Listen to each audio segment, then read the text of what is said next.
मंत्र पाठ। ॐ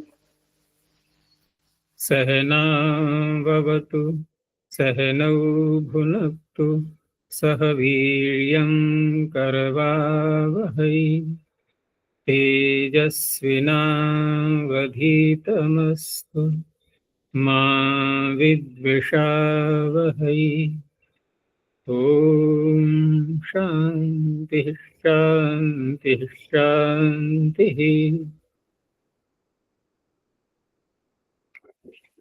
काशिका की 33वीं कक्षा, प्रथम अध्याय के तृतीय पाद के 54 सूत्रों तक देख लिया था। पूछना है कुछ? गुरुजी, नियमित शतक में से अभी भी कुछ पूछना था। कुछ भी नहीं आया समझ में। इसके बोलने में क्या बाधा आ जाती है? बहुत शोर होता है पीछे से। किसी को आया अभी प्रश्न सुनाई समझ में? देते हैं? नहीं आ रही है साफ। वो कह रहे आचार्य जी, निविशतः इस सूत्र से और भी कुछ पूछना है। निर्विषह सूत्र में कुछ और पूछना है। निविशत जो उदाहरण है ना, न्यविषत, अच्छा क्या पूछना है? पूछो।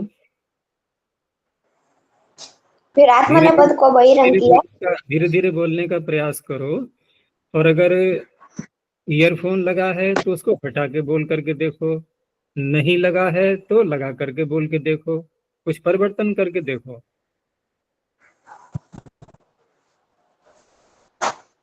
जैसे जैसे अन्य लोगों की स्पष्ट ध्वनि आती है वैसी नहीं आ पाती। जी गुरुजी। पूछो। आत्मनेपद को बहिरंग माना है, और आत्मनेपद नहीं होगा तो लादेश भी नहीं हो सकता है। देखो, और जो हमने जिस प्रक्रिया को अंत में जो किया था, अंत में हमने किया था, जो अंतिम अंतिम जो स्थिति बताई गई थी वो हमें किस तरह से करना था, पहले उस पर विचार करो। अंत में जो किया था ना कल विचार करते करते, तो वहां किस तरह से किया गया था? क्यों तेजस्विनी लावस्था बता? में ही होता है। तेजस्विनी बता, अंत वाला, अंत में जिस निर्णय पर पहुंचे थे हम करते करते। अड व्यवधान होने पर भी कर लेते हैं हम आत्मनिपद। नहीं, इस वाक्य को बोलने से पहले हमें वो स्थिति दिखानी पड़ेगी कि जहां पर के अटका व्यवधान मान रहे थे हम। तो अंत में जो हमने किया था कि देखो, दो प्रकार से हम परस्मैपद और आत्मनेपद को लाते हैं। 1 मिनट सुनो अभी। हम आत्मनेपद और परस्मैपद के प्रत्यय 2 प्रकार से लेते हैं। उन 2 प्रकारों में एक तो यह है कि कहीं कोई सूत्र अपनी शर्त लगाता है उपसर्ग वाली, कि यदि ऐसा उपसर्ग, इस प्रकार का उपसर्ग प्रयोग में आएगा तो आत्मनेपद होगा या परस्मैपद होगा। एक तो ये स्थिति है। एक स्थिति ऐसी है कि जहां उपसर्ग की कोई बात ही नहीं हो रही है। यहाँ जो सारी समस्या आई थी ये उपसर्ग के ही तो कारण से हो रही थी। निर्विषह सूत्र ने जो नी उपसर्ग की शर्त लगा दी इस सूत्र के, इस धातु के साथ में, इसलिए सारा विचार प्रारंभ हुआ था। लेकिन जहां उपसर्ग नहीं होते हैं वहां तो कोई आपत्ति नहीं है ना, वहां तो व्यवधान वाली बात कोई होनी ही नहीं है। भाई धातु के आगे लकार विद्यमान है, ठीक है ना, और विकरण भी आएगा, लादेश भी होंगे, सारी प्रक्रियाएं होंगी। लेकिन जहां उपसर्ग भी साथ में है, तो वहां हमने जो अंत में कल विचार किया था कि यदि हम इस प्रकार से इसको लेते हैं कि इसको बहिरंग माना जाए, ठीक है ना, इसको बहिरंग माना जाए। किसको? आत्मनेपद, निर्विशेष। आत्मनेपद को बहिरंग किस रूप में मान सकते हैं हम? क्योंकि इसको उपसर्ग चाहिए जो कि बाह्य है, धातु से बाह्य है वो। तो बाहर के उपसर्ग के संबंध के कारण से इस विधि को बहिरंग माना गया। अब बहिरंग माना गया तो फिर ये होगी नहीं, यही तो समस्या आई थी।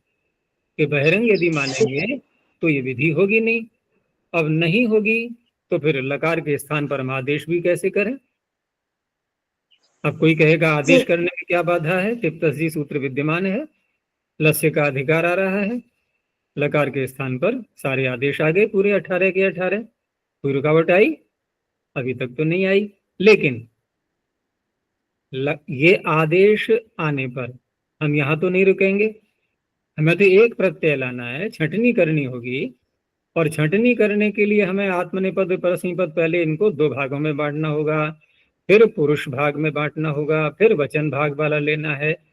ये सारी प्रक्रिया करने के लिए प्रारंभ कहाँ से करेंगे? आत्मनेपद और परस्मैपद।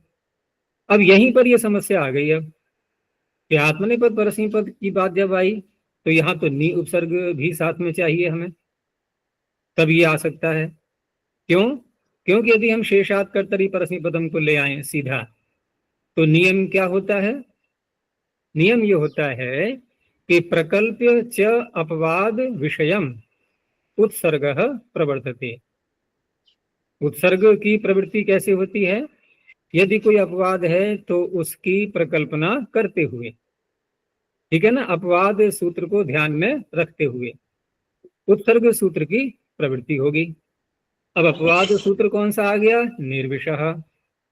शेषात् कर्तरी परस्मैपदम, ये हो गया उत्सर्ग सूत्र। यहां तक आ रहा है स्पष्ट समझ में पूरा? जी गुरुजी। जब ये उत्सर्ग सूत्र, इसको अपवाद भी साथ में चाहिए, तब ये नियम आ पाएगा, परस्मैपद का हो या आत्मनेपद का हो। लेकिन अभी हम नी उपसर्ग ला नहीं पा रहे, क्योंकि ये नी उपसर्ग लाने के लिए हमें क्या चाहिए? नी उपसर्ग के अंत में ये जो हम नियम ला रहे हैं आत्मनेपद का, ये कब आ पाएगा? क्योंकि हमने तो उसको बहिरंग मान लिया नियम को। अब बहिरंग मान लिया तो लादेश भी नहीं होगा, ठीक है ना। अब जब लादेश हुआ ही नहीं तो विकरण नहीं आ पाएगा। विकरण को चाहिए हमें सार्वधातुक प्रत्यय आगे। वो स्थिति कब होगी? जब लादेश कर लें, नियम कर लें, अर्थात बिना उसके विकरण भी नहीं आ सकता। अब क्या करेंगे? अब तो बीच में रुके तो नहीं रहेंगे इस प्रकार से। तो अब यहाँ पर लादेश की, यानी कि ला अवस्था में ही, लकार की अवस्था में ही, लादेश नहीं किया है अभी, लकार की अवस्था में ही अडागम हो जाएगा। अडागम को तो कोई बाधा नहीं आ रही ना। जहां बाधा आ रही है तो सूत्र कह रहा है जय अडागम करने वाला, ठीक है तुम झगड़ते रहो, मुझे तो अपना काम करने दो, मेरे लिए तो कोई बाधा नहीं है ना। तो अडागम को तो कोई बाधा नहीं हुई। अब अडागम जब आ गया, ठीक है ना, अडागम जब आ गया है तो वहां पर अडागम हुआ है अंग को, अर्थात विष धातु के लिए। अब आगम उसके अंग होते हैं, ठीक है ना। यदागमस तदगुणी भूतास तद ग्रहणेन गृह्यन्ते। ये जो मैंने बताया था परिभाषेंदु शेखर की जो परिभाषा है कि जो आगम होते हैं वो उसी के गुण माने जाते हुए और उसी के ग्रहण से वो गृहीत हो जाते हैं। तो इस तरह से इस आडागम को विष धातु का अंग मानते हुए और उससे उसका ग्रहण कर लिया गया है, तो ये तो बाधक नहीं बना। अब क्या होगा? अब नी से उत्तर, क्योंकि अडागम आने पर पहले यही समस्या तो आ रही थी कि बाधक बन रहा है ये, तो बाधक तो नहीं बना, ये हमने सिद्ध कर ही लिया। यदागमास तदगुणी भूतास तदग्रहणेन गृह्यन्ते, ये जो है स्वीकार कर लिया गया। तो नी से उत्तर अडागम व्यवधान न करते हुए विष धातु दिखाई दे रही है नी से उत्तर, और उससे उत्तर अब लादेश हो गया, अर्थात नियम आ गया। अब नियम आ गया, आत्मनेपद के प्रत्यय आ गए। आत्मनेपद के प्रत्यय आते ही अब विकरण भी आ जाएगा। तो इस तरह से यहां सिद्ध करेंगे।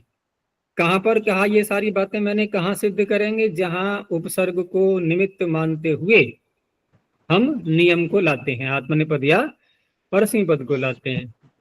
और जहां पर उपसर्ग का कोई प्रसंग नहीं है, जैसे शेषात् कर्तरी को ही लगाया हमने और कोई भी उसका अपवाद नहीं है, उस अवस्था में क्या करेंगे? पहले उस अवस्था में पहले अडागम करेंगे या कि लादेश करेंगे?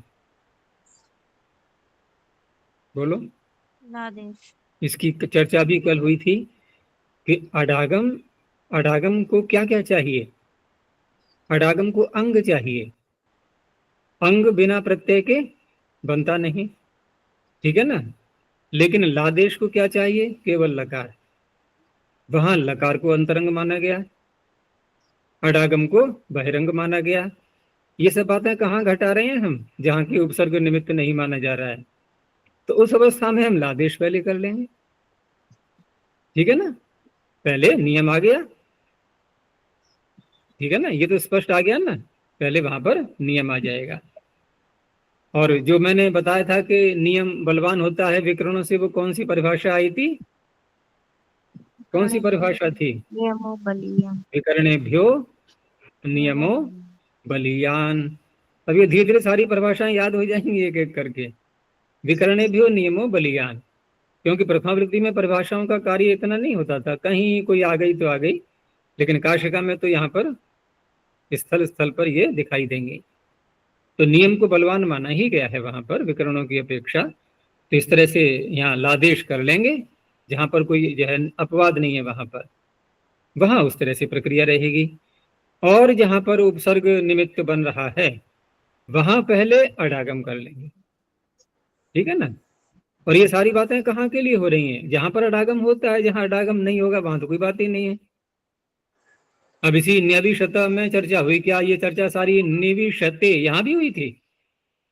नहीं। वहां तो अडागम ही नहीं था। अब बताओ प्रश्न बचा क्या पीछे का कुछ? निर्विश और लकार, पहले लकार के स्थान में सारे प्रत्यय रख दे, फिर विकरण और अट की प्राप्ति दिखाए, फिर परत्व से अट करके बाद में विकरणेभ्यो। प्रारंभ कहाँ से करेंगे, पहले अडागम कर लेंगे, ठीक है ना। नी विष, नी विष और लकार। अब इस अवस्था में ही अडागम हो जाएगा, ठीक है ना। इस अवस्था में अडागम करके अब यहाँ पर जो नी से उत्तर विष धातु, क्योंकि बाधा आ रही थी, व्यवधान न कर दे अट, तो वहां हमने ये मान ही लिया है कि अडागम उसी को हुआ है, उसी का अंग माना जाएगा, व्यवधान नहीं करेगा वो। इसलिए कहीं कहीं मैंने बताया था ना कि पाठभेद मिलता है। वो पाठभेद क्या मिलता है कि हटा नास्ति व्यवधान, लेकिन वो अंदर बात तो वही निहित है। अंतर्भावित तो अर्थ तो यही है ना कि वो यदागमास तदगुणी भूतास तदग्रहणे न गृह्यन्ते, नियम तो वही कार्य कर रहा है। तो वहां पर व्यवधान करेगा नहीं है, और नियम आ गया उसके बाद फिर विकरण आ जाएगा। और लादेश अवस्था में यटागम किया तो लादेश और आत्मनेपद में कोई भी नहीं हो पाया, तो अडागम कर लिया, फिर तो हो पाएंगे वो निर्विशह से। गूंज रही है आवाज, स्पष्ट नहीं आ रही लादेश और आत्मनेपद में ऐसा करना, फोन करके ना अलग से बात करना, ठीक है ना, वॉइस कॉल करके अलग से बात करना। ध्वनि गूंज रही है, स्पष्ट प्रश्न नहीं आ रहा है। चलो आगे बढ़ते हैं, बाद में देख लेंगे। आचार्य समस्त तृतीया युक्तात् में जो तृतीया युक्तात् इति किम, वो प्रत्युदाहरण समझ नहीं आया। अभी देखते हैं।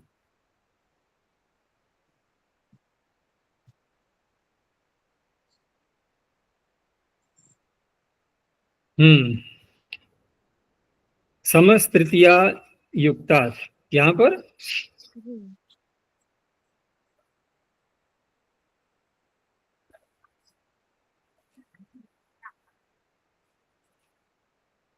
देखो यहाँ वाक्य क्या था कि अश्वेन संचरते। अश्वेन संचरते का अर्थ क्या ले रहे हैं हम? अश्व के साथ, घोड़े के साथ, नहीं घोड़े से यात्रा कर रहा है, घोड़े पर सवारी करता हुआ यात्रा कर रहा है। अब यहाँ जब सूत्र ये कह रहा है कि तृतीया युक्ता, तृतीया से आप योग तो करो। अब प्रश्न ये उठता है कि तृतीया से योग धातु का कैसे होगा? क्योंकि धातु से हम जब कोई लकार लाते हैं तो लह कर्मणि च भावे सूत्र क्या कहता है? लकार या तो कर्ता को कहेगा, अथवा कर्म को कहेगा, अथवा भाव को कहेगा, क्या तृतीया को कहेगा? तो तृतीया के साथ योग कैसे हो? क्योंकि लकार आया तो धातु से ही है, लकार का संबंध धातु से। अब लकार ने ही धातु को विशेषित कर दिया कि ये धातु अब या तो कर्ता को कहेगी, या कर्म को कहेगी, या भाव को कहेगी, तृतीया को तो नहीं कहेगी। तो तृतीया का योग कैसे माना जाए? तो उसी को समझाने के लिए पंक्ति लिखी है कि तृतीया इति तृतीया विभक्ति गृह्यते, है तो तृतीया ही विभक्ति, क्योंकि तृतीया शब्द उसी के लिए बोला जाएगा। तया, उस तृतीया के द्वारा, चरते ही, जिस चर धातु से हम आत्मनेपद कर रहे हैं उसके साथ संबंध कैसा होगा, यानी योग कैसा होगा? तो उसका शब्द है अर्थ द्वारकः। कैसा योग है? अर्थ द्वारकः। बस अर्थ के द्वारा ही उसका संबंध है। अर्थ है द्वार, जिसका संबंध जोड़ने के लिए जो रास्ता खुल रहा है तृतीया के साथ में, वहां पर केवल अर्थ ही कारण है। अर्थ कारण क्या है? कि तृतीया का जो भी अर्थ निकल रहा है, तृतीया का अर्थ निकल रहा है यहाँ घोड़े के द्वारा, घोड़े को साधन बनाते हुए, ठीक है ना, ये तृतीया का अर्थ निकल रहा है। तो अब घोड़े को साधन के रूप में लिया गया है, लेकिन साधन भी तो क्रिया के करने में सहायता करता है या नहीं?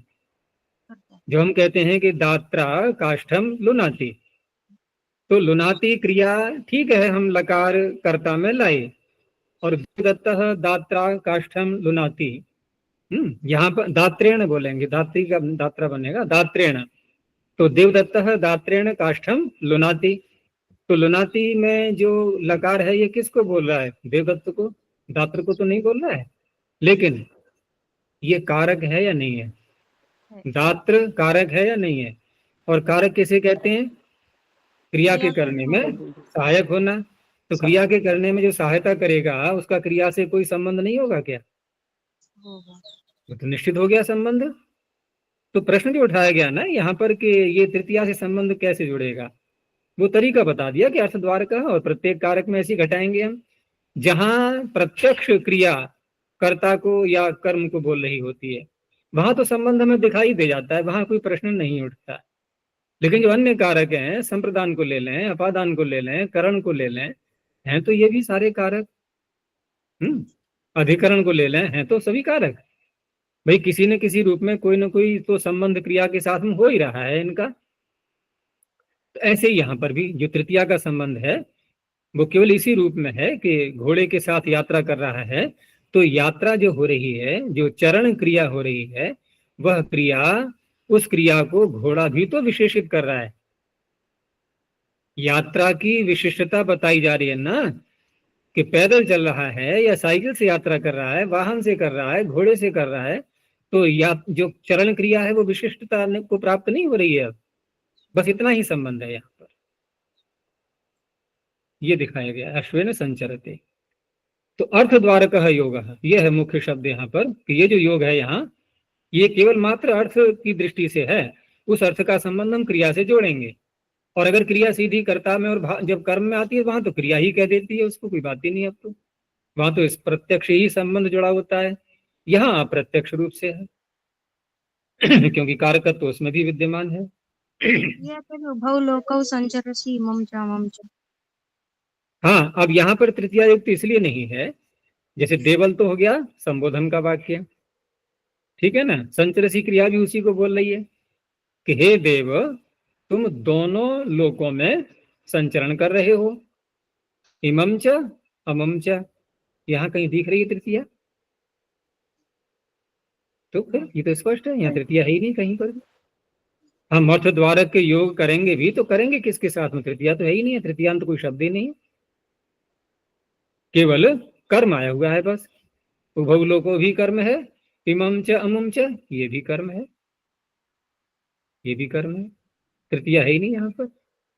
अब कोई कहे कि यहाँ पर अर्थ के साथ अर्थ योग तो हो रहा है, भाई कोई यदि यात्रा कर रहा है, संचरण कर रहा है, तो पैरों से कर रहा है, अप्रत्यक्ष रूप से बोल रहा हूं मैं, पैरों से कर रहा है, ठीक है ना। कोई अन्य साधन नहीं लिया तो पैर साधन बन गए, क्योंकि बैठे बैठे तो यात्रा होगी नहीं। जब यात्रा करेंगे तो कोई ना कोई साधन चाहिए कि नहीं।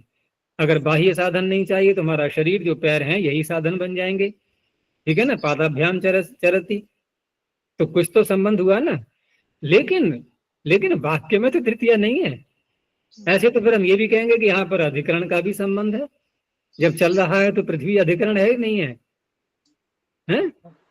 तो हम ये कहें कि यहाँ अधिकरण से भी संबंध है? नहीं। प्रत्यक्ष वाक्य में जो शब्द आ रहे हैं, जिन शब्दों से मिलकर के पूरा वाक्य बना है, उन शब्दों में कोई तृतीयांत शब्द नहीं है। संबंध तो ठीक है, एक क्रिया के साथ में सभी कारक जुड़ जाएंगे, सभी कारक जुड़ जाएंगे। अपादान भी जुड़ जाएगा। यहाँ जब यात्रा करेगा तो कोई स्थान होगा, बिंदु, जहां से यात्रा करेगा, तो अपादान भी जुड़ गया कि अपने घर से निकल के यात्रा कर रहा है। तो इस तरह से आगे कहा कि यद्यपि यत्र तदर्थ योगा संभवती, संभव तो है, क्योंकि क्रिया सभी कारकों का, क्रिया में सभी कारकों को प्रकट करने की योग्यता विद्यमान है। तो अर्थ योग तो संभव है, परंतु तृतीया तो न श्रूयते, तृतीया वाक्य में तो नहीं दिखाई दे रही है। हमें तो यहाँ देखना है। इति प्रत्युदाहरणम भवति, इसलिए बन जाता है ये प्रत्युदाहरण। और वहां पर अश्वेन तो स्पष्ट ही दिखाई दे रहा है वाक्य में। हो गया स्पष्ट? जी। आगे है दानश्च साचे चतुर्थ्यर्थे। अब यहां पर धातु कौन सी है? दान, दाने। तो परस्मै पद की है मूल अवस्था में। ततः संपूर्वात तृतीयायुक्तात् आत्मनेपदम भवति। अब तृतीयायुक्तात् को पीछे से यहां ले लिया कि ये भी तृतीया से युक्त होगी तो आत्मनेपद हो जाएगा, परस्मै पद नहीं होगा। लेकिन शर्त इतनी है कि सा चेत तृतीया चतुर्थ्यर्थे भवति, वह तृतीया चतुर्थी के अर्थ में होनी चाहिए। तो ये एक बड़ा विचित्र विषय बन जाता है यहाँ पर कि तृतीया चतुर्थी के अर्थ में, अन्यत्र कहीं ऐसा देखने में नहीं आता। इसलिए यहाँ तृतीया को चतुर्थी के अर्थ में करने के लिए वार्तिक बनाना पड़ा फिर, क्योंकि विशेष बात हो गई ना ये, कि ये कथन करना पड़ेगा ना। ऐसे सामान्य रूप से तो नहीं हो पाएगा तृतीया चतुर्थी के अर्थ में आने लगे। तो वही प्रश्न उठाएगा, कथम पुनः तृतीया चतुर्थी अर्थ से आदि। तो बड़ी विचित्र बात आप बोल रहे हो कि चतुर्थी के अर्थ में आनी चाहिए, वक्तव्यम एवं उत्तर दिया, ये तो कहना ही पड़ेगा हमें, क्योंकि ऐसे तो नहीं हो पाएगी। तो ये वार्तिक है यहाँ पर, अशिष्ट व्यवहारे तृतीया चतुर्थ्यर्थे भवति इति वक्तव्यम। जहां अशिष्ट व्यवहार होता है, शिष्टों का व्यवहार नहीं होता है, वहां पर तृतीया चतुर्थी के अर्थ में आती है। अब वाक्य होना चाहिए दास्यै मालाम संप्रयच्छते। दास्यै, दासी के लिए दे रहा है माला, तो संप्रदान कारक ही तो बन रहा है ये।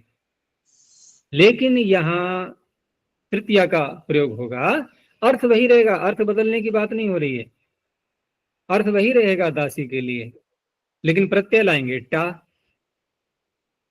इस तरह से अब तृतीया चतुर्थी के अर्थ में आ गई। तृतीया युक्त ये दान धातु हो गई, इसलिए आत्मनेपद हो गया। अशिष्ट व्यवहार क्यों है कि कामुकः सन दास्यै ददाति इत्यर्थः। ये शिष्टों का व्यवहार नहीं कहलाता, किसी दूसरी महिला के लिए इस तरह से माला को प्रदान करना। चतुर्थ्यर्थे इति किम, अब ये तो स्पष्ट तृतीया है, चतुर्थी के अर्थ में नहीं है। पाणिना संप्रयच्छति सामान्य वाक्य है। यहाँ प्रश्न ये उठेगा कि यहाँ तो आपने, क्योंकि सूत्र है दानश्च साचे चतुर्थ्यर्थे, और पीछे से जो आ रहा था सम का प्रयोग, समस्त तृतीया युक्ता, ठीक है ना। तो यहाँ सम है, लेकिन आगे प्र भी तो आ गया बीच में। धातु सीधी यम आनी चाहिए, यच आनी चाहिए सम के आगे, तो ऐसा तो नहीं है। यहाँ पर व्यवधान पड़ गया प्र के द्वारा। तो वही प्रश्न उठाया गया कि समः प्रशब्देन व्यवधाने, प्रशब्द के द्वारा सम उपसर्ग का व्यवधान होने पर कथम आत्मनेपदम भवति, आपने कैसे आत्मनेपद कर लिया? तो कहा पाणी ग्रहण विशिष्टम यह नहीं, समः इति विशेषणे षष्ठी न पंचमी। देखो समः तृतीया युक्ता जो पीछे सूत्र था और वही समः की अनुवृत्ति हम आगे लेकर के आए, तो यहाँ समः में हम पंचमी में बनाए तब भी समः बनेगा, षष्ठी में बनाए तब भी समः बनेगा। तो यहाँ पर पंचमी नहीं है, अपितु यहाँ पर षष्ठी है, और षष्ठी मानी गई है विशेषण संबंध लेते हुए, अर्थात दाण धातु का जो सम उपसर्ग है उस सम उपसर्ग के जो है सम उपसर्ग से विशिष्ट दाण धातु होनी चाहिए। अब प्र लगा देने पर भी क्या सम से विशिष्ट नहीं रही है? सम से विशिष्ट तो तब भी है। सम से विशिष्टता थोड़ी हट जाएगी प्र के लगा देने से। हम ये कह सकते हैं कि हाँ एक विशेषण और बढ़ गया है, लेकिन पीछे वाला हट थोड़ी गया है, वो भी विद्यमान है। इसलिए इस तरह से अर्थ कर लेंगे। उपाद्यमः स्वकरणे, धातु दूसरी आ गई यहाँ पर, यम धातु है ये भी परस्मै पद की है। तो शेषात् कर्तरि परस्मै पदे प्राप्ते उपपूर्वाद् यमः स्वकरणे वर्तमानात् आत्मनेपदम भवति। यहाँ स्वकरण, वैसे तो अगर हम शब्द का अभिधावृत्ति से अर्थ लेंगे तो एक सामान्य अर्थ ही निकलेगा कि अपना बनाना, ठीक है ना, या करना, अपना करना। तो यहाँ कहा कि पाणि ग्रहणम विशिष्टम यह स्वकरणम गृह्यते। यहाँ जो स्वकरण शब्द है ये पाणि ग्रहण जो संस्कार होता है, विवाह संस्कार, उसके लिए है, न स्वकरण मात्रम। केवल स्वकरण मात्र एक सामान्य अर्थ नहीं लेना है।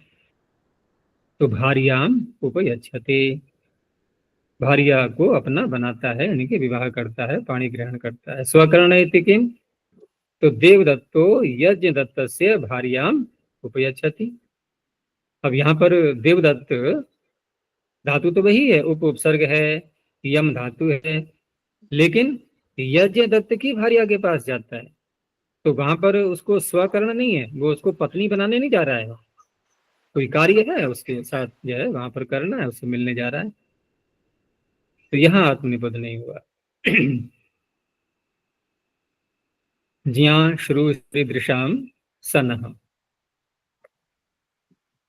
ज्ञा श्रु स्मृ दृश इत्येतेषां सन्नन्तानाम आत्मनेपदम भवति।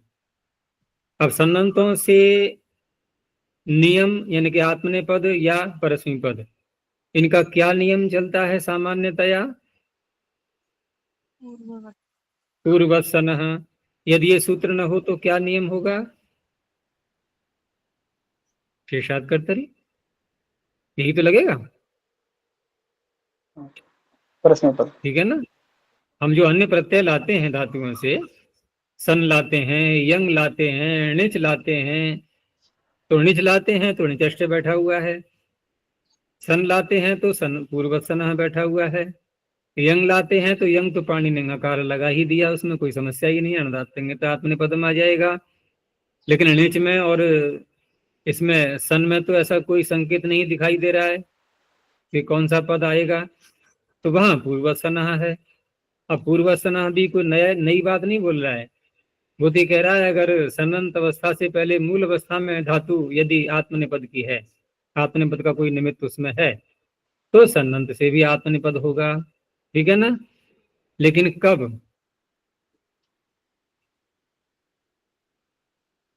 पूर्ववत् सनः ये कब करेगा? यानी कि मूल अवस्था में वहां पर कोई धर्म आत्मनेपद को लाने वाला होना चाहिए। तो इसलिए यहाँ पर भी ये जो सन्नंत धातुएं हैं इनसे आत्मनेपद किया जा रहा है। तो क्यों आवश्यकता पड़ी, पूर्ववत् सनः से यहाँ क्यों नहीं हो पा रहा है, इस पर विचार करेंगे आगे। कि तत्र, इन सब धातुओं की बात हो रही है, 4 धातुएं हैं ये। तत्र इन धातुओं में ज्ञान आने पहले ज्ञा को लिया, तो अपहनवे ज्ञा, 3 सूत्र पीछे आए थे ना, कौन कौन से? अपहनवे ज्ञा, अकर्मकाच्य, संप्रतिभ्याम, अनाध्याने। इन 3 सूत्रों से आत्मनेपद किया गया था। इति त्रिभिः सूत्रैः आत्मनेपदम विहितम, एक तो ये दिखा दिया इन्होंने। अब रही श्रु और दृश, 2 को और लिया। श्रुदृशोरपि समिगम्य रुचि इत्यत्र वेतम, वहां जो धातुएं बढ़ा करके लिखी गई थी ना, जिसको कि हम वार्तिक के रूप में स्वीकार करते थे, यहाँ इन्होंने सूत्र के रूप में लिया था उसको, तो वहां उससे आत्मनेपद कर दिया गया इन दोनों में। अब कौन सी बची इसमें? स्मृति बची है, अभी उसकी चर्चा आगे करेंगे अभी। तो यहाँ जो आत्मनेपद किया गया है इन दो सूत्रों के द्वारा, जो है इन तीन धातुओं में, तस्मिन विषये पूर्वत्सनः इत्येव सिद्धम आत्मनेपदम, ठीक है ना। तो इन सब धातुओं के लिए जहां जहां पीछे आत्मनेपद कह दिया गया है शर्तों के साथ में, उनसे अतिरिक्त पूर्वत्सनः, क्योंकि पूर्वत्सनः यही तो कह रहा था कि यदि पूर्व में कोई निमित्त बन रहा है आत्मनेपद का, ठीक है ना, जैसे हम किसी एक को ले लें, जैसे अपहनवे ज्या की बात ले लो, कि अपहनव अर्थ में ज्या धातु से आत्मनेपद कहा गया। अब अपहनव अर्थ में ही ज्या धातु से सन प्रत्यय लाने के बाद आत्मनेपद होगा या नहीं होगा? होगा। तब भी होगा। तो वहां तो ये सूत्र करेगा नहीं, अब सन्नंत से आत्मनेपद, वो तो पीछे कर ही दिया गया। ऐसे ही शुरू और दृश्य को ले लो, जिन जिन निमित्तों को लेकर के आत्मनेपद किया गया है, उन्हीं उन्हीं निमित्तों को लेकर के सन्नंत से भी आत्मनेपद हो जाएगा। तो फिर ये सूत्र कहाँ करेगा? तो वही वाक्य है कि तस्मिन् विषये पूर्वत्सनः इत्येव सिद्धम आत्मनेपदम ततो अन्यत्र अनेन विधीयते। अन्य स्थलों पर जहां कोई आत्मनेपद का निमित्त नहीं है, अन्य स्थलों पर ये सूत्र आत्मनेपद करेगा। अब रह गई जो स्मृति धातु, तो वहां तो कह रहे हैं कि यहाँ तो किसी सूत्र से आत्मनेपद का विधान किया ही नहीं गया था, और शेषात् कर्तरी से परस्मी पद की ही प्राप्ति थी सन्नंत होने पर। तो स्मरते ही पुनः अप्राप्त एव विधानम, यहाँ अप्राप्त विधान है। तो धर्मम जिज्ञासते गुरुम शुश्रूषते नष्टम सुस्मूर्षते, जो नष्ट पदार्थ हो गया है उसको याद करते हुए, ठीक है ना, दुखी हो रहा है उसको याद कर रहा है। नृपम दिदृक्षते, अब सना इति किम, तो ये तो सामान्य धातु है, जानाति शृणोति स्मरति पश्यति, सर्वत्र शेषात् कर्तरी से परस्मी पद हो गया। अब इसमें जो ज्या धातु थी और सन्नंत होने पर आत्मनेपद का विधान किया गया, उसमें अगला सूत्र अनु उपसर्ग लगाने पर निषेध कर रहा है, ठीक है ना। सन्नंत का तो प्रयोग करेंगे ही, लेकिन अनु उपसर्ग लगा करके जब करेंगे तो इसने कहा नानोर्ज्य। हाँ, तो पूर्वेण योगेन प्राप्तम आत्मनेपदम प्रतिषिध्यते। तो पूर्व सूत्र से यहाँ पर इसको बता दिया करो पेज सरकाने के लिए। हम लोग यहाँ पर आ गए।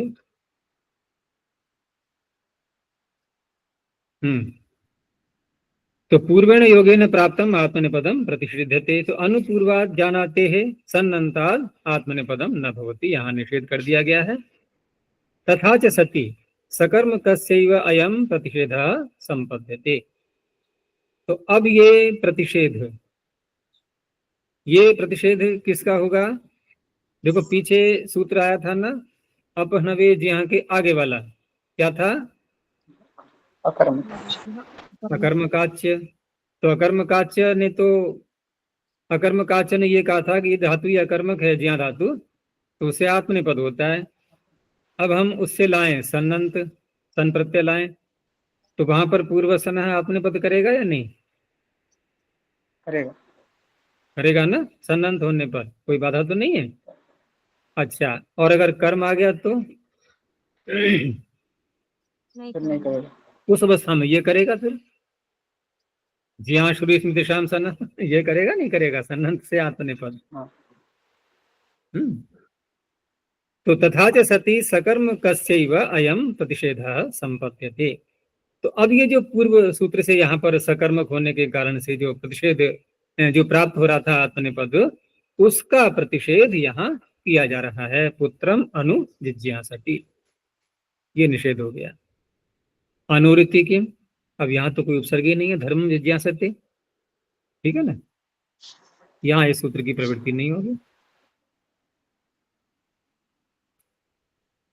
प्रत्यांभ्याम श्रुवः। प्रति आंग इत्येवं पूर्वात् शृणोते सन्नन्ताद् आत्मनेपदम न भवति। पीछे इस सूत्र में अभी ज्या शुरू स्मृतिशाम सन्ना, इसमें शुरू आई है कि नहीं? जी। तो जैसे ज्या भी आ गई थी तो अनु लगाने पर निषेध किया, शुरू में प्रति और आंग लगा करके निषेध किया। तो ये दोनों सूत्र पूर्व सूत्र के अपवाद हैं। तो प्रति आंग इत्येवं पूर्वात् शृणोते है सन्नन्ताद् आत्मनेपदम न भवति। प्रति शुश्रूषति अशुश्रूषति। उपसर्ग ग्रहणम च इदम, ये जो प्रति और आंग ये दोनों यहाँ पर उपसर्ग ही लिए गए हैं। यदि प्रति की कहीं कर्म प्रवचनी संज्ञा होती है तो एक ही संज्ञा तो होगी, वहां पर उपसर्ग संज्ञा नहीं हो सकती उस अवस्था में। तो ऐसे स्थल पर ये इस सूत्र की प्रवृत्ति नहीं होगी। इसलिए कहा कि उपसर्ग ग्रहणम च इदम तस्मात् यह प्रतिषेधो न भवति देवदत्तम प्रति शुश्रूषते। क्योंकि यहाँ पर लक्षणेत्थम भूताख्यान भाग वीप्सासु प्रतिपर्यनवः, इस सूत्र से प्रति की कर्म प्रवचनी संज्ञा होती है और उसके कारण से धातु के साथ में ये उपसर्ग नहीं है। तो यहां शुश्रूषते में अब किससे करेंगे आत्मनेपद? ज्या। ज्या शुरू दिशाम सा ना पीछे आ चुका है अभी। तो ये तीन सूत्र एक अलग हो गए, ठीक है ना, ये विषय समाप्त हुआ। आगे शदेह शितः। शदेह शितः, अब यहाँ पर शद धातु का शदेह और शित का शितः। अब विभक्ति कौन सी मानेंगे? तो देखो अर्थ कैसे हो रहा है। शदलरी शातने है, ये धातु परस्मी पद की है, परस्मी पदी तस्माद आत्मनेपदम विधीयते, आत्मनेपद का विधान किया जा रहा है। तो इन दोनों शब्दों का संबंध परस्पर कैसे जोड़ा जाएगा कि शदिर यह शित, शद धातु जो शित है, तो प्रश्न उठेगा कि धातु शित होती है या प्रत्यय शित होता है? शदिर यह शित कैसे हो जाएगी शित? ये तो उसी को खोला आगे कि शिद भावी, ऐसी धातु जिसके आगे आने वाला प्रत्यय शित होगा। तो अब ये अर्थ निकालें कैसे? तो कहा समस्या क्या है, आप शिता में षष्ठी मान लो ना, संबंध षष्ठी बन जाएगी।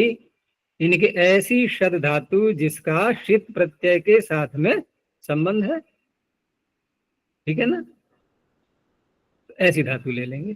तो शित भावी शित होगा संबंधी, तस्माद आत्मनेपदम भवति। क्योंकि यहां पर हम देखें गहराई से कि शब्द से परे आता है शित, ठीक है ना। यदि हम पंचमी माने इसमें दोनों में, क्योंकि पंचमी तो हो सकती है ना शदेह में भी और शिता में भी, शदी का बन जाएगा शदेह और शित का बन जाएगा शिता, पंचम अंत मानते हुए। तो शब्द से परे, पंचमी का अर्थ क्या होता है? परे। तो शब्द से परे जो शित और शित से परे आत्मनेपद का विधान। तो ये जो दोनों में पंचमी मानी जाएगी, ये वेधिकरण होगी या कि समानाधिकरण होगी? देखो समानाधिकरण का तात्पर्य होता है कि दोनों पंचम अंत शब्द एक ही वस्तु को बोल रहे हैं, एक ही पदार्थ को।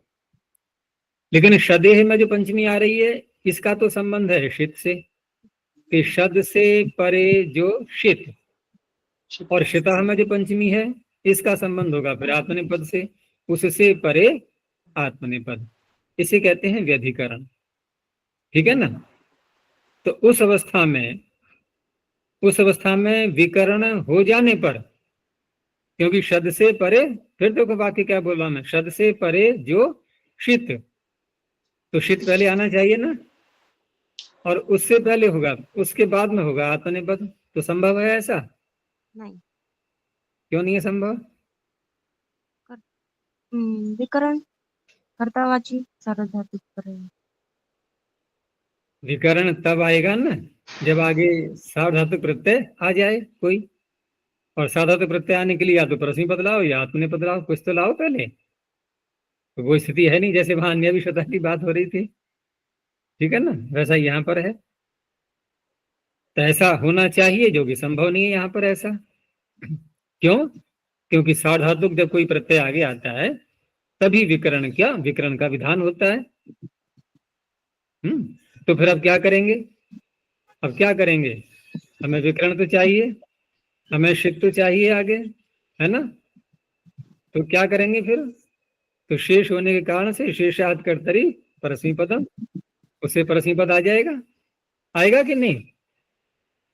क्योंकि इस सूत्र को तो पहले शित चाहिए ना, शत के आगे। तो शित लाने के लिए हमने प्रक्रिया कहाँ से प्रारंभ की थी कि हम लादेश करते समय शेषाद कर्तरी सूत्र को लगाते हुए परस्मी पद के प्रत्यय ले आए और इस सूत्र के सामने शित प्रत्यय को ला करके रख दिया, विकरण ला करके रख दिया कि ले। अब वो कहेगा मैं क्या करूं, जिस काम को मैं करने जा रहा था मुझे तो बाधा हो गई ना, आपने पहले ही परस्मी पद कर दिया, मुझे आपने पद करना था। तो सब उल्टा पुल्टा हो गया ना यहाँ पर। अब परस्मी पद ही आना चाहिए था। अब ये सूत्र क्या इसकी इतना बल है इसके पास में कि ये वहां परस्मी पद को हटा दे? है, इतना बल तो नहीं है ना। ऐसा तो कोई नियम ही नहीं है कि जो विधान हो गया है और इस विधान को ही हम पलट दें पूरे का पूरा, इतना अधिकार नहीं है सूत्रों के लिए। तो इस तरह से ये जो व्यधिकरण षष्ठी है ना, ये इसीलिए स्वीकार की गई थी यहाँ पर। मतलब व्यधिकरण पक्ष को मान करके ये दोष यहाँ सामने आ रहा है हमारे। अगर हम ये मानते हैं कि शित में जो पंचमी है इसका संबंध शित से है और शित में जो पंचमी है इसका संबंध फिर आत्मनेपद से, तो ऐसा मान करके दोष आ रहा है कि संभव नहीं हो पाएगा ऐसे अर्थ करेंगे। तो अब क्या करेंगे? अब समानाधिकरण करेंगे पंचमी। तो समानाधिकरण पंचमी कैसे किया? तो वाक्य था जब अभी जो बोला था हमने कि शदिर यह शित, ठीक है ना, शदिर यह शित, अर्थात जो शब्द है वही शित है, यानी कि दोनों शब्द एक को ही कह रहे हैं। तो यहाँ प्रश्न ये उठेगा कि शब्द शित कैसे बन जाएगा, क्योंकि शित बनता है शकार अनुबंध लगने से। तो जब ये अर्थ संगत नहीं हो पाया तब आगे कहा कि शिद भावी, अर्थात ऐसी शब्द धातु जिससे, पंचमी तो है ही वहां पर, जिससे आगे आने वाला शित होगा, ठीक है ना, अभी हुआ नहीं है, आगे आने वाला। अब उसी को स्पष्ट करने के लिए शितोगा संबंधी। अब यहाँ क्या किया, यहाँ ज्यादा स्पष्टता आ गई है। शितोगा संबंधी, शित में षष्ठी मानते हुए, यानी कि शब्द धातु से उत्तर जो कि शित की संबंधी है, जो कि शित की संबंधी है, उससे उत्तर आत्मनेपद के प्रत्यय आते हैं। तो इस तरह से अर्थ स्पष्ट होता है यहाँ पर। अब ये सारी बातें कहाँ आएंगी प्रथमावृत्ति में, इतना समझना आएगा? वहां तो सूत्र का अर्थ पकड़ में आ जाए उतना ही बहुत बड़ी बात है ना। जैसे पशु भोजन कर लेता है, जब भोजन उसके सामने आता है तो बहुत शीघ्रता से, क्योंकि सारे पशु लग जाते हैं ना अपने अपने छीना झपटी में, जिसको जितना ले मिलता है अपने मुख में शीघ्रता से लेना प्रारंभ कर देते हैं। छीना झपटी भी होती है, वो उसको मारेंगे एक दूसरे को। तो वहां पर पचाने वाली बात थोड़ी, अभी तो संग्रह कर लो। बंदरों को देखा है ना, उनको खाना बांटो, यदि कोई चीज दो तो ऐसे दोनों हाथों से फैलेंगे उठाने के लिए और मुख में भरते जाएंगे, चबाने का कोई नाम नहीं है। अभी वो ईश्वर ने उनकी ऐसी व्यवस्था कर रखी है कि दो दो थैलियां लगा रखी हैं उनके गाल में, नीचे गले में, और दोनों ओर भर लेंगे पूरा, ऐसे करके जो है ना सारा भर जाएगा उनका। बाद में निकाल के चबाते हैं। फिर ऐसे ही पशु बाद में जुगाली करते हैं खूब। तो वही स्थिति यहाँ पर भी है।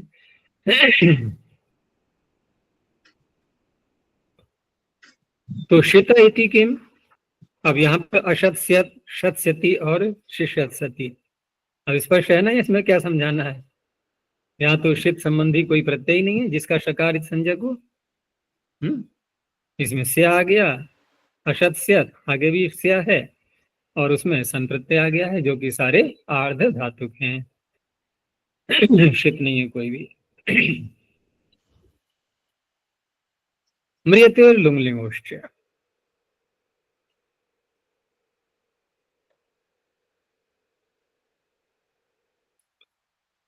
मृन प्राण त्यागे। अब बड़ा विचित्र लगेगा कि नकार लगा तो है इसमें, तो अनुदात संहिता आत्मनेपदम नहीं कर पाएगा। तो उसी का उत्तर दे रहे हैं कि ङित्वात् आत्मनेपदम अत्र सिद्धम एवं, वो तो सिद्ध ही है। फिर क्यों? जब सिद्ध होता है फिर भी सूत्र की रचना है, तो सिद्धे सति आरंभो नियमार्थ है। अब तो रट गया होगा ये वाक्य, सिद्धे सति आरंभो नियमार्थ। तो ये नियमार्थ हो चुका है सूत्र अब ये। और नियम क्या निकलेगा इसमें?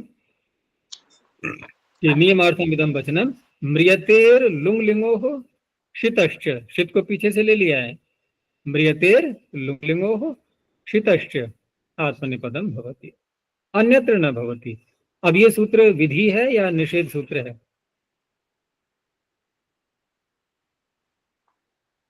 एक तात्पर्य निकालो।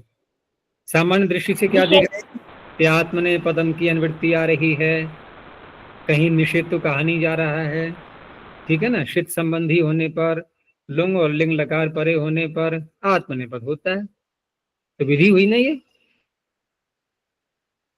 ऐसा ही तो लगेगा ना विधि सूत्र है, लेकिन विधि नहीं है। विधि तो निषेध आत्मनेपदम से ही प्राप्त है।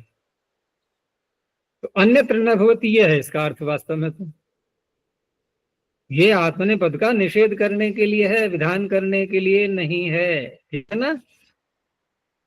तो उदाहरण फिर निषेध के ही तो आने चाहिए, उदाहरण तो आत्मनेपद के आ रहे हैं है ना।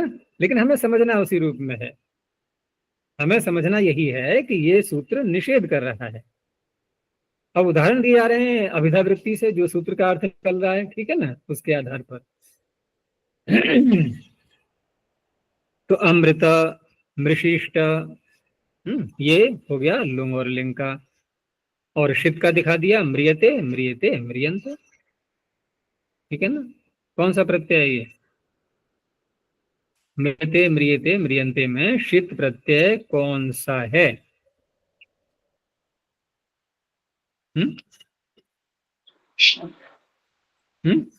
श्रियन, क्या होते हैं? सुनिए,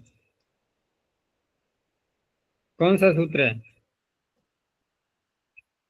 वो? कौन सा विकरण है यहाँ पर? शप। तो शप है तो गुण नहीं होगा अमरी को। रिंग शयग लिंगशु। रिंग, रिंग दिखाई दे रहा है ना, रिंग शयग लिंगशु। रिंग कब हो सकता है? या तो श आगे आ जाए, अथवा यक आगे आ जाए, या फिर लिंग लकार हो। तो यक मान लें? नहीं, क्यों? शित चाहिए, यक क्यों ना माना जाए? शित चाहिए आगे। यक शित नहीं है, यक शित कहाँ है? हमें शित का उदाहरण लेना है ना, तो श प्रत्यय है, ठीक है, इसलिए रिंग हो गया है, रिंग शयग लिंग। नियमः किमर्थः? अब यहाँ पर दिया कि नियम जो आपने बनाया है उससे क्या लाभ हुआ, तो कि मरिष्यति अमरिष्यत। अब इस सूत्र को हटाओ थोड़ी देर के लिए। तो मरिष्यति अमरिष्यत में अनुदात्त आत्मनेपदम से आत्मनेपद प्राप्त है या नहीं है? उससे प्राप्त हो रहा है। इस नियम के कारण से यहाँ निषेध हो गया।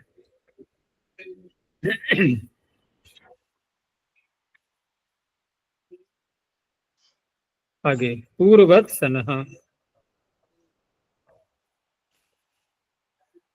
अर्थ इसका पीछे हमने विचार कर ही लिया था, कोई कठिन नहीं है। तो सनः पूर्वो यो धातु आत्मनेपदी, क्योंकि पूर्ववत हमें देखना है, तो सन से पूर्व, क्योंकि सब सूत्र में सन कहा गया है, साथ में फिर पूर्व शब्द भी है। तो पूर्व हम किससे देखेंगे? सन प्रत्यय से पूर्व। जब हुआ दयो धातु से धातु संज्ञा करते हैं, सन प्रत्यय की बात तो हम दोबारा करेंगे, धातु संज्ञा सनाद्यंता धातु से। तो सनः पूर्व यो धातु आत्मनेपदी तद्वत, उसी के समान सन्नंताद आत्मनेपदम भवति। और स्पष्ट किया कि ये न निमित्तेन पूर्वस्माद आत्मनेपदम विधीयते तेनैव निमित्तात्, ऐसे कह सकते हैं, या तेनैव निमित्तेन सन्नंतादपि भवति, सन्नंत से भी हो जाएगा। जैसे आस और शी धातु को ले लेते हैं तो अनुदात संज्ञता आत्मनेपदम से यहाँ आत्मनेपद किया गया आस्ते क्षेत्र में। अब इन्हीं दोनों धातुओं से सन प्रत्यय लाएंगे तो सनंतादपि तदेव निमित्तम, वही निमित्त रहेगा। अनुदात्तेत होना जैसे कि आस में है और इंगित होना ये शी में है। दोनों का उदाहरण दिखा दिया अलग अलग। तो आशीषी शते शीशई शते।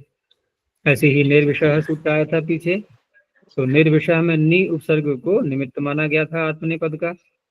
अनुदात्तेत और इंगित तो नहीं थी वो, लेकिन नी उपसर्ग को निमित्त माना गया था। तो निविशते यहाँ पर आत्मनेपद कर लिया उससे। अब सन प्रत्यय किया गया, वहां भी नी उपसर्ग लगाएंगे हम, तो उसी निमित्त को मानते हुए यहाँ भी आत्मनेपद हो जाएगा नि विविक्षते, नि विविक्षते। ऐसे ही आंग उद्गमने, तो वहां आंग उपसर्ग को निमित्त माना गया था उद्गमन अर्थ में। तो आक्रमते, अब उसी धातु से यहाँ पर सन प्रत्यय किया गया, उपसर्ग भी आंग है और अर्थ भी उद्गमन है। तो चिक्रंसते, उदय होना चाहता है, यहाँ ये अर्थ हो जाएगा। यह न भवति शिषत सति मुमूर्षति। अब यहाँ क्यों नहीं हुआ? तो देखो धातुएं हैं यहाँ पर शिषत सति में शद धातु, और पीछे जो कहा गया था अभी शद धातु में शदेशिता से जो आत्मनेपद का विधान किया गया था, वो कैसे किया गया था? वहां पर शित पढ़ा गया था साथ में, ठीक है ना। तो वहां पर शित प्रत्यय का जो कि भावी शित प्रत्यय था उसका आना ये निमित्त बन रहा था आत्मनेपद का। अब उसी धातु से हमने जब सन प्रत्यय किया शद धातु से, तो वहां पर अब ये जो शित प्रत्यय का आना वो निमित्त नहीं बन रहा है, क्योंकि सन प्रत्यय शित है नहीं, वो सन नहीं सन, हाँ सन प्रत्यय जो है यहाँ पर शिषत सती में। यद्यपि हम ये कह सकते हैं कि आगे शब्द तो आएगा सन्नंत से, सन्नंत से आगे तो शब्द आएगा। शिषत सती यहाँ शब्द है या नहीं है? है तो शब्द तो शित है, लेकिन पहले आत्मनेपद या परस्मैपद कोई प्रत्यय लादेश आना चाहिए। हाँ विकरण लाएंगे, विकरण लाने से पहले हमें आगे सार्वधातुक जो प्रत्यय तो दिखाई दे, हमें नियम तो पहले बन आ जाएगा ना विकरण से पहले। तो यहाँ पर शिषत सती में जो स है इसी को माना जा रहा है कि ये आत्मनेपद का निमित्त नहीं है। तो न ही शदि म्रियति मात्रम आत्मनेपद निमित्तम।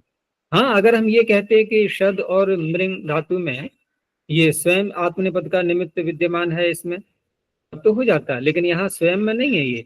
किम तरही, तो कौन सा है निमित्त यहाँ पर? कि शिदाद्यपि। हम चाहे मृ को ले लें, म्रियते लुंग लिंगोष्ठ, वहां 3 निमित्त बन रहे थे, शिव प्रत्यय भी निमित्त बन रहा था और लुंग और लिंग लकार भी निमित्त बन रहे थे। ऐसे ही शद में भी। तो शिदाद्यपि तच्च इह नास्ति, वो यहाँ पर है नहीं, ठीक है ना। मुमुषति में या शिषत सती में वैसी स्थिति नहीं है।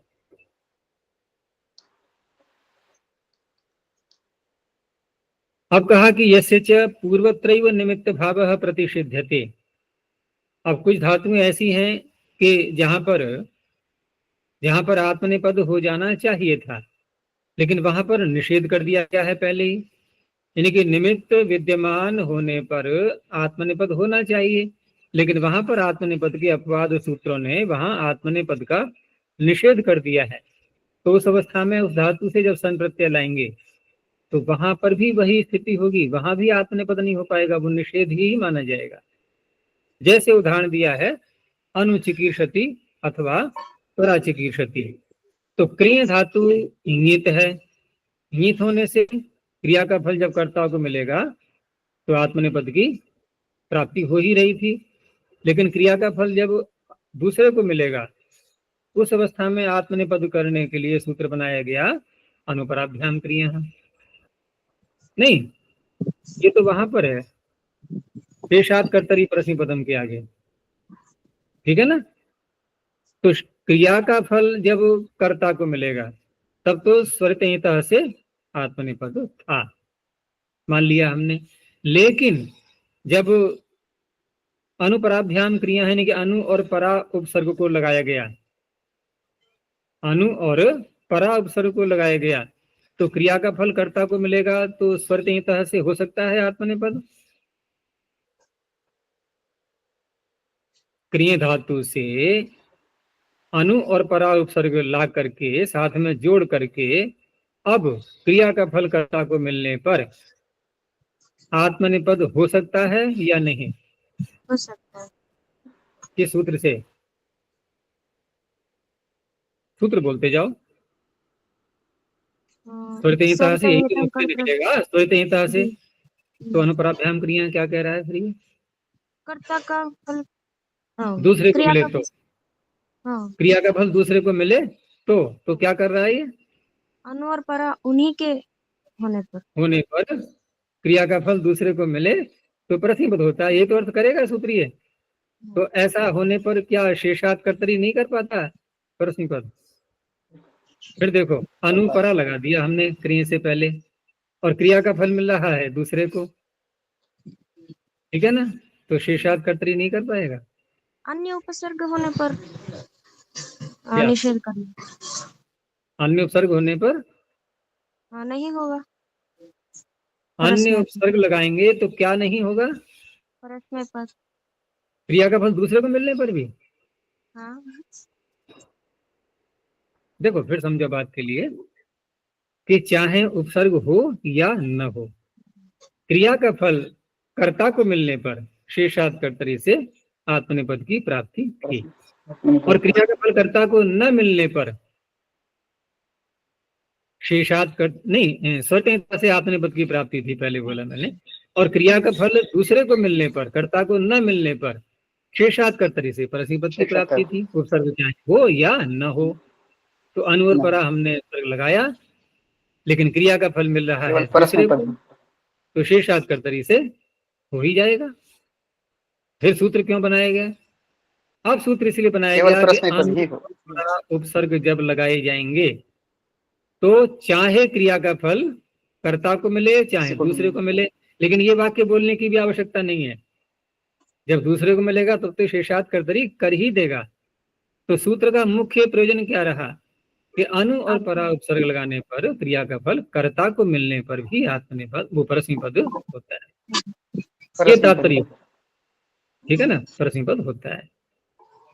तो इस तरह से यहाँ पर जब हम उसी धातु से अनु और परा ला करके और सन प्रत्यय को ले आए, तो अब ये बताओ कि सन प्रत्यय से पहले यहाँ कोई आत्मनेपद का निमित्त है? क्योंकि अनुपराभ्याम ने निषेध कर दिया है, अनुपराभ्याम क्रिया ने वहां परस्मैपद का विधान किया है, आत्मनेपद का कोई करने वाला है ही नहीं, ठीक है ना, इसलिए अब संबंध से भी आत्मनेपद नहीं होगा। तो यही कहा कि यस्य च पूर्वत्रैव निमित्त भावः प्रतिषिध्यते। तो देखो अनुपराभ्याम क्रिया क्या कर रहा था, अभी हमने अर्थ किया कि अनु और परा उपसर्ग लगाने पर क्रिया का फल कर्ता को मिलने पर भी परस्मैपद होता है। क्या हम इसको ऐसे भी कह सकते हैं अनुपराभ्याम क्रिया का अर्थ कि अनु और परा उपसर्ग के साथ में क्रिय धातु से क्रिया का फल कर्ता को मिलने पर आत्मनेपद नहीं होता, ऐसे अर्थ कर सकते हैं कि नहीं? हो सकता है। तो प्रतिषेध हो गया आत्मनेपद का, क्योंकि यहाँ जो वाक्य है ना इसकी संगति लगाओ कि यस्य च पूर्वत्रैव निमित्त भावः प्रतिषिध्यते। तो प्रतिषेध कैसे हुआ? प्रतिषेध हुआ इस तरह से कि अनुपराभ्याम क्रिया ने परस्मै पद का विधान करके आत्मने पद का बाध कर दिया। तो बाध करना क्या हो गया? प्रतिषेध करना। तत्सन्नन्ते अपि अनिमित्तम, अब सन्नंत होने पर भी वो निमित्त नहीं बन पाएगा। तो अनुचिकीर्षति पराचिकीर्षति। अब रही बात के गुप और मान धातु के विषय में, तो गुप धातु स्वयं में कैसी है?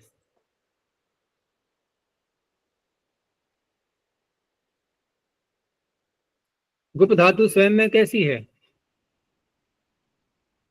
आत्मनेपद की, ठीक है ना। और मान धातु, देखो गुप को देखो जरा, वादिगण में जी गुप गोपने, अनुदात्त गुप गोपने एक ही साथ है ये दो, गुप गोपने तिज निशाने मान पूजायाम मान पूजायाम एक साथ पड़ी हुई है। गुपादयश्चत्वारः उदात्ता अनुदात्तेत। अनुदात्तेत हैं सारी ये, ठीक है ना। तो ये सब धातु हैं अनुदात्त। तो वही प्रश्न यहाँ उठाया गया है कि यह जुगुप्सते मीमांसते इति अनुदात्तेतः इत्येव सिद्धम आत्मनेपदम। वहां तो अनुदात्तेतः अनुदात्तेत होने से अनुदात्तंगित आत्मनेपदम, इसी से आत्मनेपद सिद्ध हो जाएगा, ठीक है ना। और उस अवस्था में क्यों? क्योंकि इन धातुओं का प्रयोग होता कैसे है? इन धातुओं का प्रयोग हम जब करते हैं तो गुप्तिज के ध्यासन, ये जो सूत्र है उसके आगे वाला, मान बध दान शांधो दीर्घष्टाभ्यासस्य, तो गुप्तिज के ध्यासन में तो गुप आ गई और अगले सूत्र में मान भी आ गई, आगे दोनों धातुएं। और ये दोनों धातुएं सन प्रत्यय कर देती हैं मूल अवस्था में ही, ठीक है ना। क्योंकि प्रश्न यहाँ पर ये उठ रहा था कि सूत्र कह रहा है पूर्ववत सनः, सन प्रत्यय लाने से पहले मूल अवस्था में हम जब लकार लाते हैं तो वहां यदि आत्मनेपद के प्रत्यय आ रहे हैं तो सन्नंत से भी आत्मनेपद के आएंगे। लेकिन गुप और मान में तो यहाँ मूल अवस्था में बिना सन किए आत्मनेपद के प्रत्यय आ नहीं पा रहे हैं। प्रश्न आ गया समझ में? आत्मनेपद के प्रत्यय आ ही नहीं पा रहे हैं क्योंकि वहां तो प्रारंभ में ही सन प्रत्यय का विधान कर दिया गया है। तो अब ये पूर्ववत सनः कैसे करें? ये पूर्ववत शब्द कैसे घटाएंगे वहां पर? हम आ गया प्रश्न समझ में? पूर्ववत कैसे घटेगा वहां? तो अब कहा इन्होंने कि गुप में और मान में जो अनुदात्त अनुबंध लगाया है, इस अनुदात्त अनुबंध का क्या प्रयोजन निकला? नहीं निकला अभी तक, और सीधे हम सन प्रत्यय ले आए। तो सन प्रत्यय लाए तो अनुदात्त जो अनुबंध लगा था उसका तो प्रयोजन निकला नहीं। तो अब वह प्रयोजन कहाँ जाकर के निकलेगा कि सन प्रत्यय करने के बाद ही, भले ही धातु संज्ञा दोबारा की है हमने यहाँ पर अब, लेकिन दोबारा धातु संज्ञा करके जो पूरा समुदाय हमारे पास में है, जुगुप स मीमान स, ये जो समुदाय है पूरा, इस समुदाय में क्या जो अनुदात्त अनुबंध है उसको हटा करके हमने जो अनुदात्तेत बनाया है, ये है तो एक अवयव ही, वहां पर अवयव के रूप में ही था अनुदात्त अनुबंध है। लेकिन अवयव में यदि कोई चिन्ह लगाया गया है आत्मनेपद लाने का, तो वह चिन्ह पूरे समुदाय का विशेषक बन जाता है। तो ये भी एक परिभाषा के रूप में ले लो कि अवयवे कृतम लिंगम समुदायस्य विशेषकम भवति। अवयव में किया हुआ लिंग वो पूरे समुदाय का विशेषण बन जाता, क्योंकि यहाँ पर उसका प्रयोग नहीं हो पाया अभी तक, वो चरितार्थ नहीं हो पाया है अनुबंध अभी तक। तो सन प्रत्यय करने के बाद उसको चरितार्थ करेंगे। तो इस तरह से यहाँ पूर्वसना से आत्मनिपद कर लेंगे, नहीं पूर्वसना से नहीं, अनुदात्त आत्मनिपदम से ही आत्मनिपद कर लेंगे। इस सूत्र की यहाँ पर आवश्यकता नहीं पड़ेगी।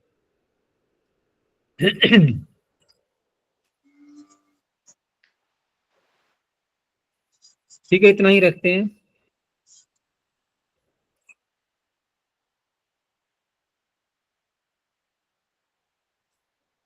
प्रणव ध्वनि। ओ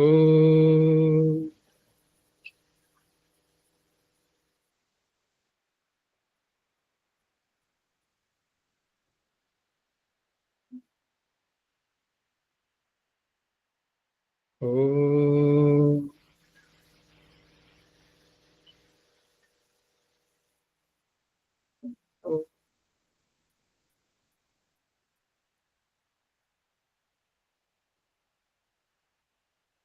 ओ